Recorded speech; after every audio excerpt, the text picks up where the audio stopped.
오늘은 요한복음 4장 43절에서 5장 9절까지 함께 살펴보겠습니다. 이 시간 성령께서 우리 각 사람을 은혜와 진리 가운데로 인도하여 주시고 말씀의 권능을 풍성하게 체험하도록 하여 주실 것을 믿습니다. 43절, 44절 두 절 읽겠습니다. 이틀을 지나며 예수께서 거기를 떠나 갈릴리로 가시며 친히 증거하시기를 선지자가 고향에서는 높임을 받지 못한다 하시고, 예수께서 사마리아 수가 마을 사람들의 간청에 의하여 이틀이나 머무시며 복음을 전하신 후 제자들과 함께 갈릴리를 향하여 발걸음을 옮겼습니다. 예수의 제자들은 수가 마을 사람들의 적극적이고 긍정적인 반응에 깊은 감명을 받았을 것입니다. 아무도 뜻밖이라는 이야기를 하였을 것 같습니다. 예수께서 친히 말씀하시기를 선지자가 고향에서는 높임을 받지 못한다 하였습니다. 이 말씀은 예수께서 고향 나사렛을 방문하였을 때는 나사렛 사람들이 수가 마을 사람들과는 아주 다른 반응을 보인 것으로서 입증이 되었습니다. 그리고 실제로 선지자들이 고향과 자기 나라 사람들로부터는 배척당한 사례가 있습니다. 예레미야 선지자는 고향 아스돗 사람들이 그를 죽이려고 위협하였습니다. 엘리야 선지자도 자기 백성에게 배척받았습니다. 하나님께서 그를 이방 나라 시돈으로 가게 하였고 사렙다 과부의 집에서 3년여 세월을 보내게 하셨습니다. 사람들은 오래전에 가까이 지냈던 사람에 대하여는 많은 세월이 지났음에도 오래전 그 당시 그 사람의 모습에서 형성된 선입관으로 현재의 그 사람을 상대하는 경향이 있습니다. 40대 중반이 되고 사회에서 중견으로 활동하는 어떤 분이 거의 30년 만에 고향 방문을 하니 고향 노인들이 코 올리게 때의 그를 추하고 상대함으로 난처했다는 이야기를 들은 적이 있습니다. 세월이 지나면서 사람의 육체, 정신, 능력, 신분에는 현저한 변화가 생깁니다. 이러한 변화를 거쳐서 현실에 존재하는 사람을 상대한다는 것을 명심해야 합니다. 예수님의 경우는 아주 다른 차원에 속합니다. 예수님이 누구이신가 하는 것과 그의 탄생과 생애와 죽음과 부활에 관하여 선지자를 통하여 성경에 예언되어 있습니다. 성자 하나님께서 인생들을 구수하기 위하여 육신을 가진 사람들과 같이 되셨으며 사람의 모양으로 나타나신 것입니다. 나사렛 사람들뿐 아니라 유대인 모두가 그런 차원에서 예수님을 보았어야 합니다. 그런데 그들이 예수님을 사람 이상으로 인식하지 아니했기 때문에 홀대하고 배척하였던 것입니다. 45절 한 절 읽겠습니다. 갈릴리에 이르시며 갈릴리인들이 그를 영접하니 이런 자기들도 명절에 갔다가 예수께서 명절 중 예루살렘에서 하신 모든 일을 보았음이더라. 예수께서 갈릴리에 가시니 사람들이 예수님을 반갑게 영접하였습니다. 그 이유가 있습니다. 그들이 명절에 예루살렘에 올라갔다가 예수께서 행하신 일들을 목격하기 때문이었습니다. 백문불여일견입니다. 다른 사람을 통해 100번 듣는 것이 자신이 직접 한 번 보는 것보다 못하다는 말이 이런 경우를 두고 할 말입니다. 46절부터 53절까지 읽겠습니다. 예수께서 다시 갈릴리 가나에 이르시니 전에 물로 포도주를 만드신 곳이라 왕의 신하가 있어 그 아들이 가버나움에서 병들었더니 그가 예수께서 유대로부터 갈릴리에 오심을 듣고 가서 청하되 내려오셔서 내 아들의 병을 고쳐 주소서 하니 저가 거의 죽게 되었습니다. 예수께서 가라사대 너희는 표적과 기사를 보지 못하면 도무지 믿지 아니하리라. 신하가 가로되 주여 내 아이가 죽기 전에 내려오소서. 예수께서 가라사대 가라 네 아들이 살았다 하신대 그 사람이 예수의 하신 말씀을 믿고 가더니 내려가는 길에서 그 종들이 오다가 만나서 아이가 살았다 하거늘 그 낫기 시작한 때를 물은즉 어제 제7시에 열기가 떨어졌나이다 하는지라. 아비가 예수께서 네 아들이 살았다 말씀하신 그때인 줄 알고 자기와 그 온 집이 다 믿으니라. 예수께서 갈릴리 가나로 가시는데 그곳은 예수께서 처음 이적을 행하신 곳입니다. 물로 포도주를 만드는 이적을 행하시던 곳입니다.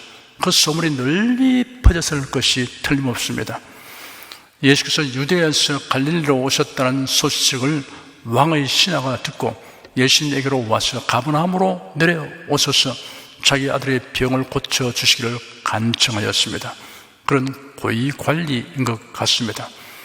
예수께서 말씀하시기를 너희는 표적과 기사를 보지 못하면 도무지 믿지 아니할 것이다 하였습니다. 표적과 기사는 분명히 믿음을 가지는 데 도움을 줍니다. 다만 표적과 기사의 뿌리를 둔 믿음은 식어지고 사라질 성격을 가지고 있습니다. 그 신하가 예수님께 거듭 말하기를 주님, 저 아이가 죽기 전에 내려와 주소서 하였습니다. 아이가 죽음에 직면하여 있다는 사실을 강조하였습니다. 가나에서 가버나움까지는 34km가 되는 상당히 먼 거리입니다. 그러니 그가 예수님이 계신 가나까지 가는 동안 아이의 숨이 멎을 수도 있습니다. 예수께서 그에게 말씀하시기를 가라 네 아들이 살았다 하였습니다. 그 신하가 예수님의 말씀을 믿고 가버나움으로 내려가는 도중에 그의 종들을 만났습니다. 그 종들이 아이가 살았다고 말했습니다. 아이가 낫기 시작한 때를 물으니 어제 7시에 열이 사라졌습니다 라고 대답했습니다. 당시에 유대인은 해질 때부터 다음날 해질 때까지를 하루로 계산했습니다. 그들이 말하는 제7시는 지금 시각으로 오후 1시입니다. 그의 아버지가 시간을 계산해 보니 예수님이 자기에게 네 아들이 살 것이다 라고 말씀한 그때임을 알았습니다. 그래야 그와 온 집안이 예수님을 믿었습니다. 병든 아이의 아버지가 예수님에 대한 정보를 입수한 경로는 알려져 있지 않습니다. 가나의 혼인잔치에서 예수님이 기적을 행하신 사건에 관하여 들었거나 혹은 예루살렘에서 있었던 일을 직접 목격한 것 같습니다. 예수님이 가나에 가시다는 것을 알고 달려온 것입니다. 이 사람은 막연하지만 혹시나 하는 기대를 가지고 온 것이 아니었습니다. 그런 예수님에 대한 믿음을 가지고 온 것입니다. 그 믿음은 매우 훌륭하였습니다. 예수께서 하신 말씀을 그대로 믿었던 것입니다. 고위 관리인 그가 80리가 넘는 길을 달려와 간청하는데 네 아들이 살 것이다 라는 한마디 말만 하고 돌아가라고 하니 몹시 섭섭하고 못마땅하게 여길만 합니다. 그러나 이 사람은 두말하지 않고 순종하였습니다. 대단한 믿음의 소유자였습니다. 이적과 기사를 경험함으로 믿음을 가지게 되는 것은 좋은 현상입니다. 그러나 그렇게 시작된 믿음이 반드시 하나님의 말씀에 뿌리를 내려야 합니다. 그래야 표적에 의존하지 않고 말씀에 의지하는 믿음이 되도록 전진해야 합니다. 54절 한 절 읽겠습니다. 이것은 예수께서 유대에서 갈릴리로 오신 후 행하신 두 번째 표적이니라. 혼인잔치에서 물이 포도주가 되게 하여 공경에 처한 잔치집의 문제를 해결해 주신 일을 처음 표적이라고 하였습니다. 왕의 신하의 아들을 죽음의 위기에서 살려주신 일을 두 번째 표적이라고 하였습니다. 예수님의 말씀은 물질의 본질을 순식간에 변화시키는 능력이 있으며 죽음 직전의 병자가 곧 낫게 하시는 능력이 있음을 보여주는 표적이었습니다. 5장 1절 한 절 읽겠습니다. 그 후에 유대인의 명절이 있어 예수께서 예루살렘에 올라가시니라. 그 후에 라고 한 것은 앞에 있었던 사건으로부터 상당한 날이 흐른 후에 일어난 사건이라는 것을 의미합니다. 주 27년 4월경에 있었던 1차 6월절 예루살렘 방문 후 2차로 6월절에 예루살렘을 방문하신 것은 주 28년 4월경으로 추정됩니다. 유대인이 반드시 지켜야 할 3대 명절은 6월절, 오순절, 장막절입니다. 이 절기에는 예루살렘 반경 22km 이내에 사는 모든 성인 남자들은 반드시 예루살렘에 순례하도록 법으로 규정되어 있습니다. 소절기로는 불임절, 수전절, 나무 드리는 절기 등이 있습니다. 예수님이 예루살렘에 올라가신 절기가 무엇이는지 명시되어 있지 않으니 알 수 없지만 주요 3대 절기 가운데 하나인 것이 분명합니다. 2절부터 9절까지 읽겠습니다. 예루살렘에 있는 양문 곁에 히브리 말로 베데스다라 하는 못이 있는데 거기 행각 5이 있고 그 안에 많은 병자, 소경, 절뚝발이, 혈기 마른 자들이 누워 물의 동함을 기다리니 이런 천사가 가끔 못에 내려와 물을 동하게 하는데 동한 후에 먼저 들어가는 자는 어떤 병에 걸든지 낫게 되미리라.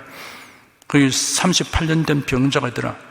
예수께서 그 누운 것을 보시고 병이 벌써 오랜 줄 아시고 이르시되 네가 낫고자 하느냐?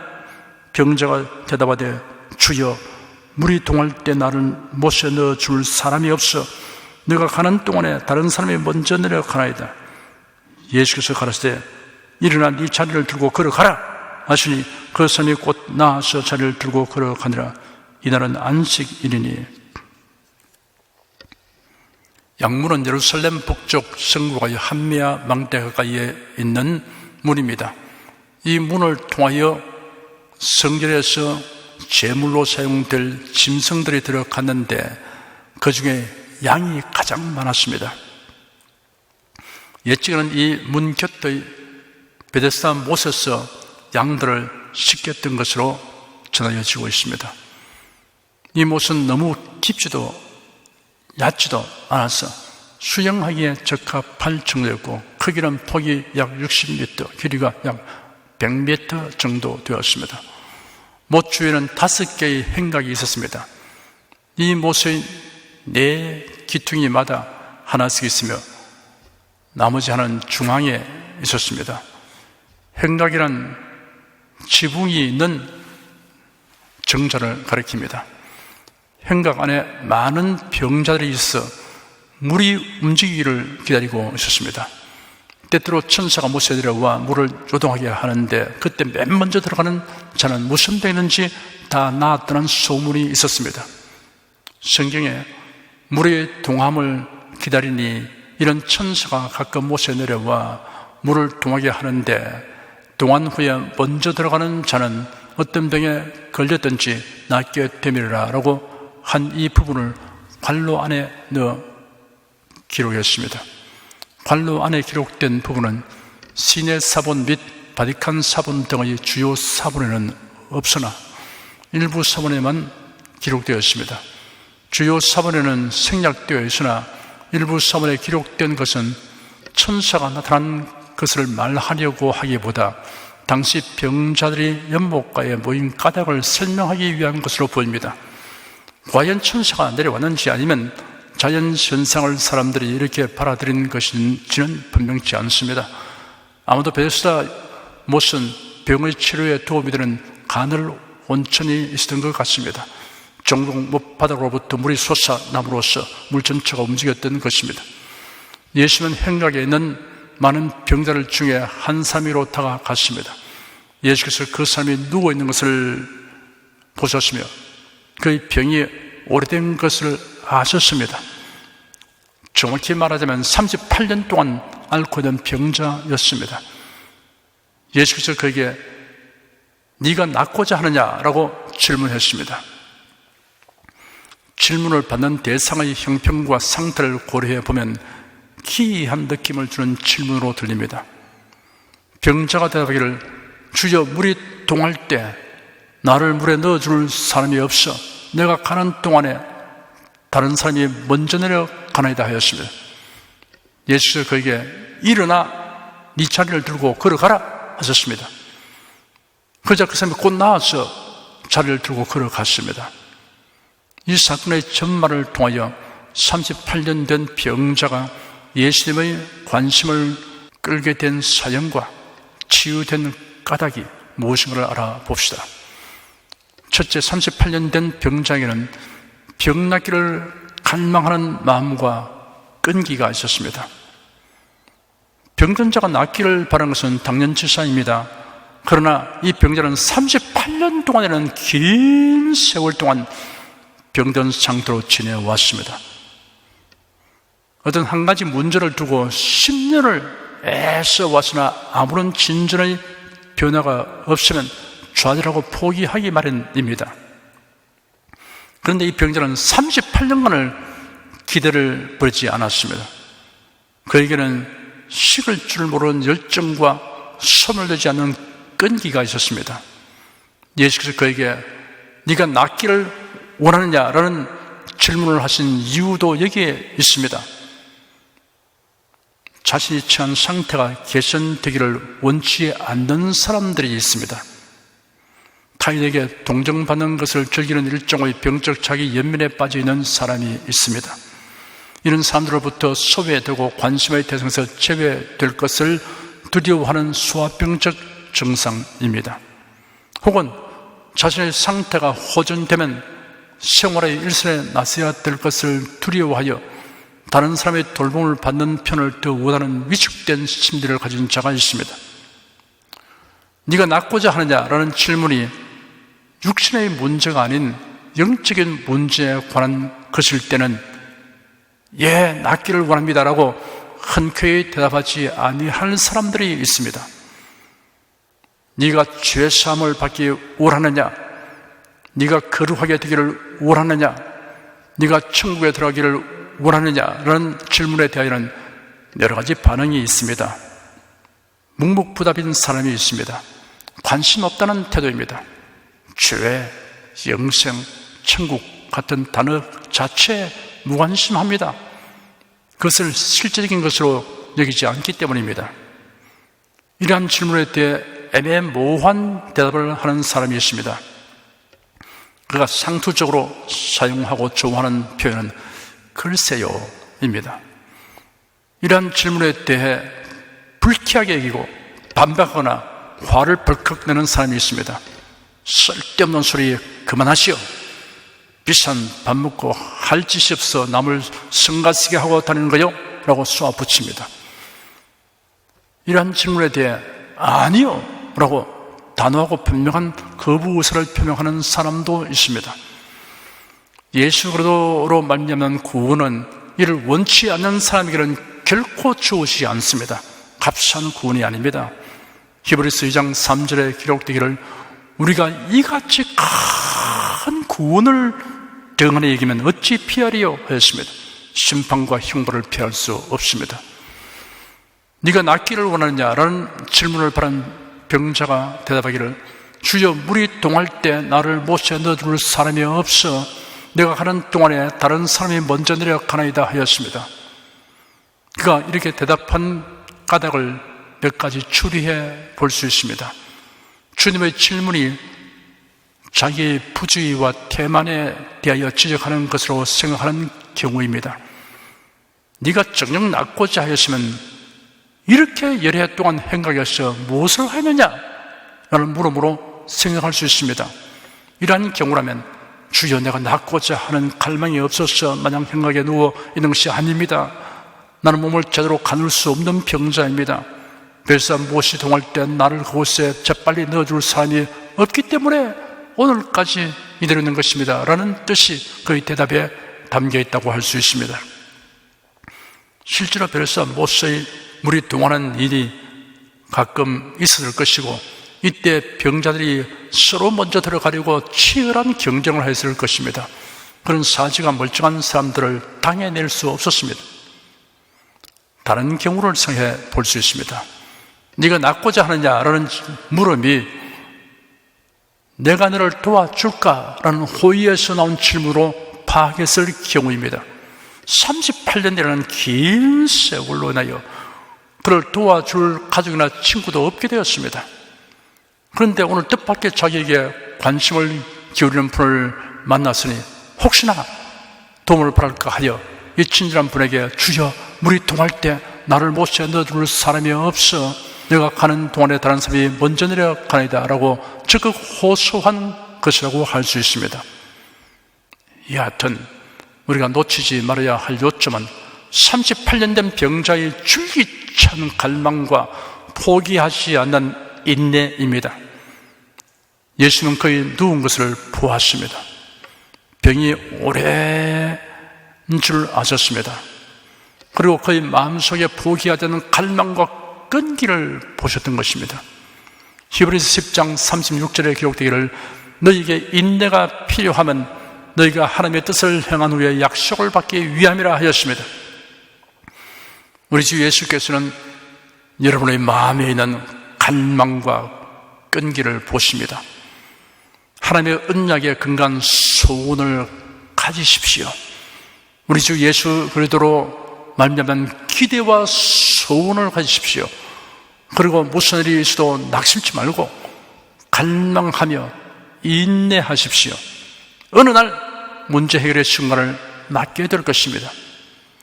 둘째, 38년 된 병자는 일어나 네 자리를 들고 걸어가라 하시는 예수님 말씀에 즉각 순종했습니다.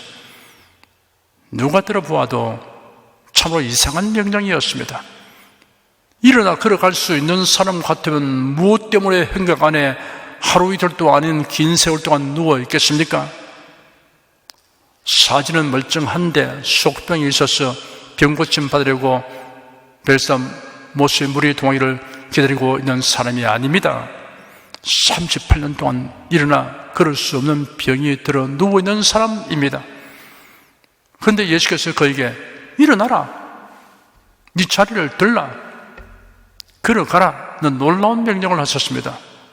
오 주여, 저는 속병을 앓고 있는 병자가 아닙니다. 저는 걸어가기는커녕 일어날 수도 없는 병자입니다 라고 대답할 만합니다. 그런데 38년 된 병자는 그러한 이유를 말하지 않았습니다. 그런 위대하고 놀라운 결단을 내렸습니다. 주저하거나 망설이지 않고 즉시 일어났습니다. 그런 일어나 자리를 들고 걸어갔습니다. 38년간이나 누워있던 관계로 그의 관절은 굳어지고 근육이 극도로 쇠약해져 있었습니다. 그런데도 그런 걷는 것을 연습할 필요가 없었습니다. 즉시 아주 건강하게 되어 누웠던 자리를 들고 걸어갔습니다. 그가 자리를 들고 걸어가니라는 말씀에 내포된 의미는 두 가지입니다. 첫째는 그가 주님의 명령을 받아들이고 그렇게 하려는 의지적 반응을 하였다는 것입니다. 둘째는 그가 즉시 일어날 수 있도록 주님의 능력이 그의 몸속에 임했다는 것입니다. 기적이란 때로는 우리의 의지와 하나님의 능력이 함께할 때 일어나게 됩니다. 하나님의 말씀은 하나님의 권능을 나타나게 하는 매개체입니다. 하나님의 명령과 약속에 대해 왜? 라고 묻는 것은 부질없는 일입니다. 예수는 38년 된 병자에게 일어나 자리를 들고 걸어갈 수 있는 이유와 방법을 설명하지 아니하였습니다. 다만 명령하셨습니다. 그 병자는 단순하게 믿고 순종했습니다. 이런 하나님의 은총을 경험하는 지름길입니다. 38년 된 병자가 치유받는 사건을 통하여 우리가 신령한 교훈을 얻었습니다. 여러분이 당면한 현실의 문제를 하나님의 언약과 예수 그리스도의 대속의 은혜로 해결받기를 갈망하며 그 응답을 끈기 있게 구하십시오. 모든 성도에게 일반으로 주신 명령과 약속의 말씀에 대하여는 이런저런 이유를 제기하지 말고 단순하게 믿으십시오. 그대로 순종하십시오. 평소에 보통으로 읽고 듣던 성경 말씀이 마치 베레사의 행각에 누운 병자에게 예수님의 성큼타가 서시 어느 순간 이 성경 말씀은 지금 나에게 특정하여 주신 말씀이다 라는 깨달음과 믿음이 압도적으로 임하거든 이런저런 부정적 핑계를 생각해내지 말고 행동에 옮기십시오. 그래야 하나님의 권능이 여러분에게 임하여 각종 문제가 해결되는 기쁨을 맛보게 되시기를 축원합니다. 기도하겠습니다.